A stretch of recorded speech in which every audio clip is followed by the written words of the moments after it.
Hello everyone, आज हम बात करेंगे नेगोशिएबल इंस्ट्रूमेंट एक्ट 1881 के बारे में। इसकी कमेंसमेंट डेट है 1 मार्च 1882।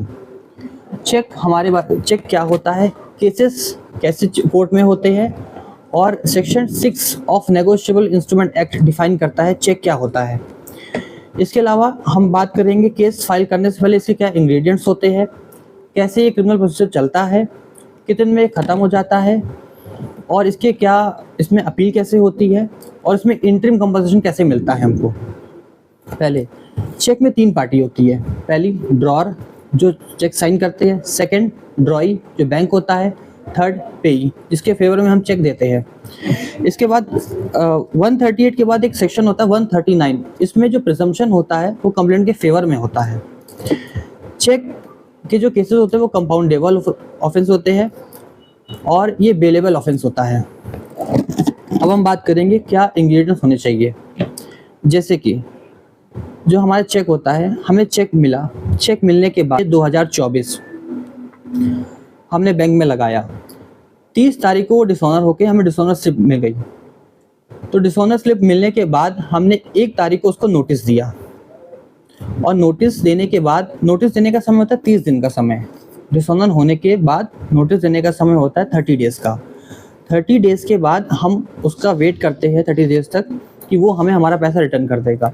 नोटिस में हमें क्या लिखना होता है कि हमें जो हमारा अमाउंट होता है जो हमें वो देना होता है, जो चेक जहाँ डिसऑनर होता है उस बैंक का नाम, और इसके अलावा जो भी डिटेल्स होते हैं जिसकी बिहाफ पे हमें मिला है हम उस बारे में बात करते हैं। वो नोटिस भेज देते हैं और नोटिस भेजने के बाद हम 30 डेज तक वेट करते हैं कि हमें शायद हमारा पैसा वापस मिल जाए। अगर नहीं मिलता है तो नोटिस देने के 30 डेज बाद तक हम उसका जो रिसिप्ट होता है उसको रजिस्ट्री करते हैं, उसकी रिसिप्ट होती है। 30 डेज बाद तक कंप्लेंट फाइल कर सकते हैं कोर्ट में।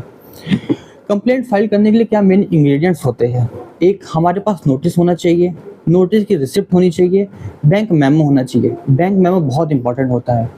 According to section 146 of NI act, bank memo is a prima facie अगर वो रिटर्न होता है।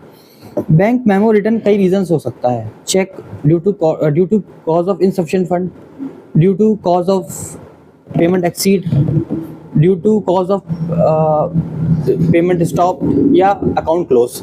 इस वजह से चेक जो है डिसऑनर हो जाता है। तो जब हम फाइल करेंगे तो ये इंग्रेडिएंट्स 3 चीज़ें होनी चाहिए कंप्लेंट में। इसके बाद कंप्लेंट ऑन रिटर्न होती है। तो कंप्लेंट जो हमारी होती है वो गवर्न करती है सीआरपीसी से, complaint case. Section 190 of CrPC में हम कंप्लेंट फाइल करते हैं। 190 के बाद हम सेक्शन 200 में एविडेंस ऑन एफिडेविट देते हैं।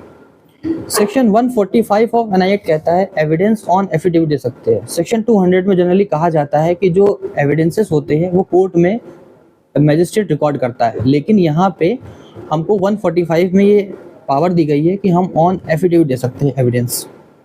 इसके बाद कोर्ट देखती है कि अगर सारे इंग्रेडिएंट्स पूरे हो रहे हैं, चेक है, मेमो है, रिटर्न स्लिप है, सब कुछ है, तो वो 200 सेक्शन 204 में वो इश्यू ऑफ प्रोसेस करती है, एक्यूज को समन करती है। एक्यूज जो ड्रॉर होता है उसको समन करती है।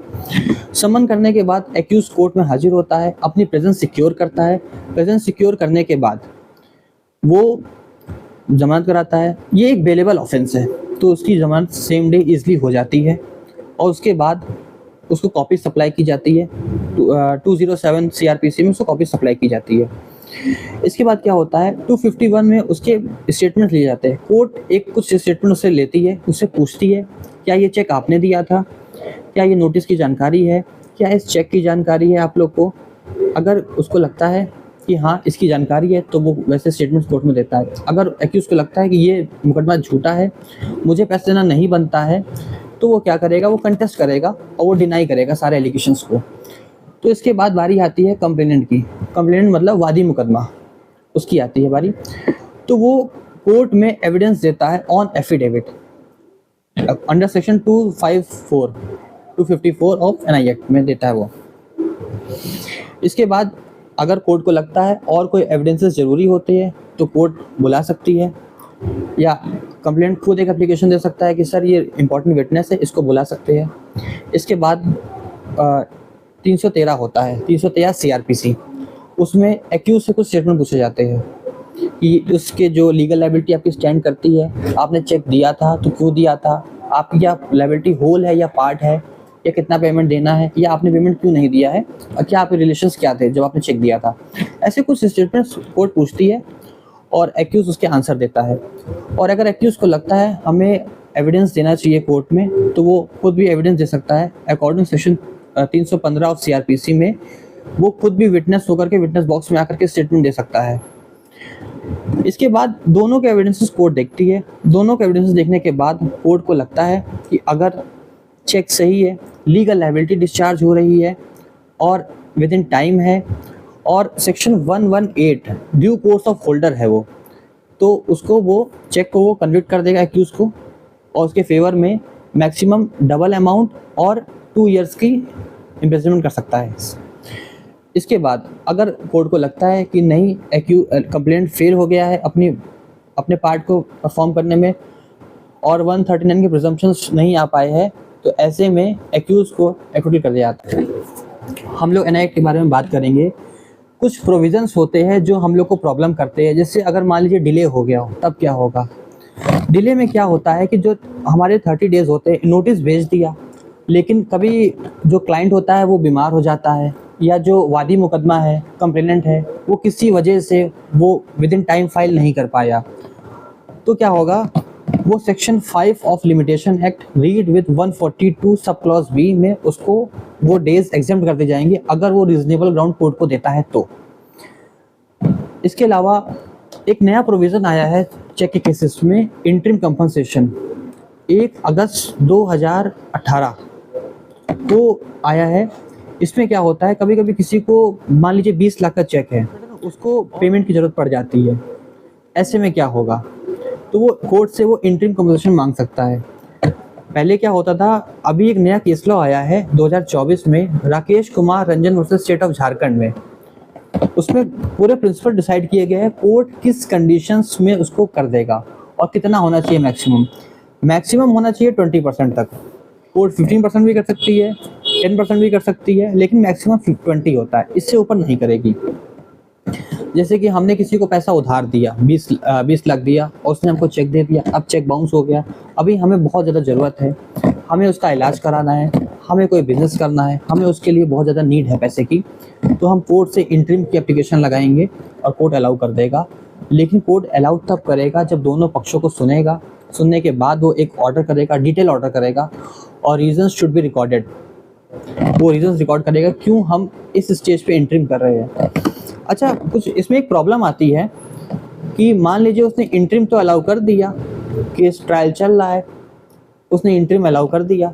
इंटरिम अलाउ होने के बाद क्या होता है कि अगर एक्यूज एक्विटल हो गया तब क्या होगा, तो जो बैंक का रेट ऑफ इंटरेस्ट होता है, जो आरबीआई ने रेट ऑफ इंटरेस्ट रखा है उस टाइम पे, उतना इंटरेस्ट लगाकर उतना अमाउंट वो विद इन 30 डेज वापस करेगा, कोर्ट ही ऑर्डर करेगी। इसके अलावा ये इंटरिम कंपनसेशन 143A में दिया गया है, और ये केस के ट्रायल के किसी स्टेज में भी कोर्ट अलाउ कर सकती है। अगर कंप्लेंट को लगता है कि देना चाहिए तो वो दे सकती है। इसके बाद हम देखते हैं कि चेक में जो ड्रॉर होता है वो कंपनी होती है। अब बड़ी प्रॉब्लम आती है ये कि कंपनी में डायरेक्टर 5 है, ऑथराइज कोई 1 है, ऑथराइज मान लीजिए डायरेक्टर नहीं है, कोई असिस्टेंट है, ऐसा भी होता है। तब क्या होगा, तो हम किसको पार्टी बनाएंगे। ऐसे में सेक्शन 141 हमको बताता है vicarious liability, offences by company, या कोई फर्म है जिसके 5 पार्टनर हैं। अब हम जिसने साइन किया सिर्फ उसको थोड़ी पार्टनर बनाएंगे। चलिए मान लीजिए ऐसा होता है कि पार्टनर ने छोड़ दिया और रिज़ाइन कर दिया हो, फर्म चल रही है, कंपनी चल रही है। कंपनी में तो कहते हैं company is a juristic person, director की अगर डेथ भी हो जाए तब भी कंपनी चलेगी, तभी स्टैंड करेगी।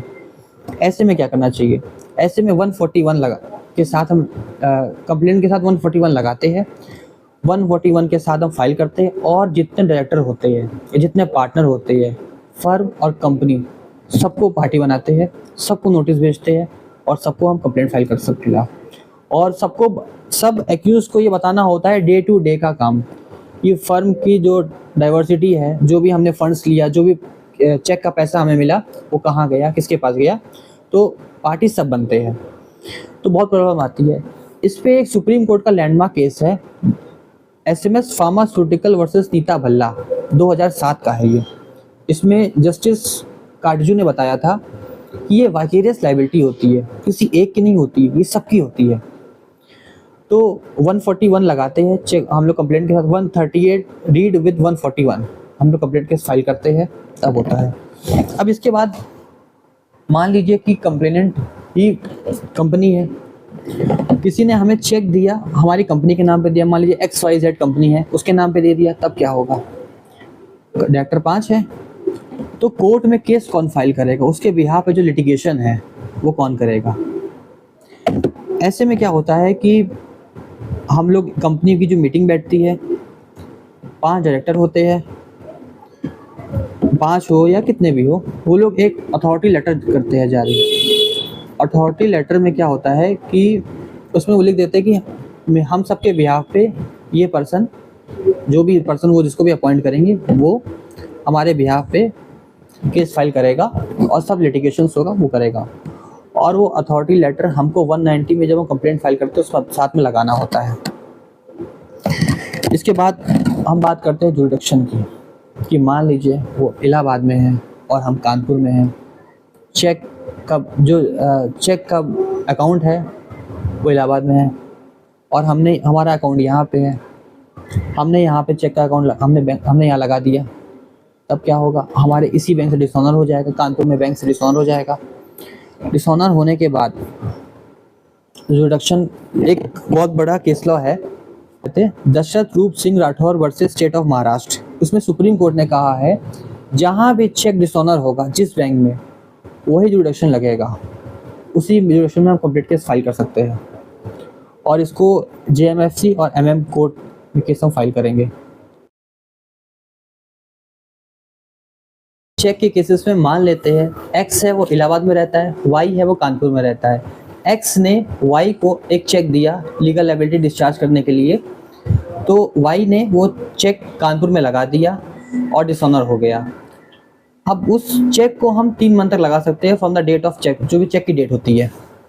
इसके बाद सपोज करते हैं कि वो चेक की डेट थी 28/6/2024, हमने चेक लगाया, 30 तारीख को रिटर्न मेमो हमें मिल गया, 30/6/2024 को रिटर्न मेमो मिल गया due two clause of insufficient fund की वजह से हमें मिल गया।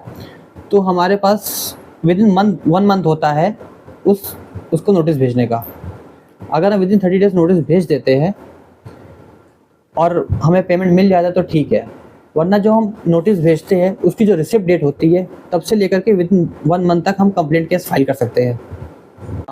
तो कंपाउंडिंग ऑफ ऑफेंस तो वो ऑफेंस होते हैं जो दोनों पार्टी मिलकर कंपाउंड कर सके।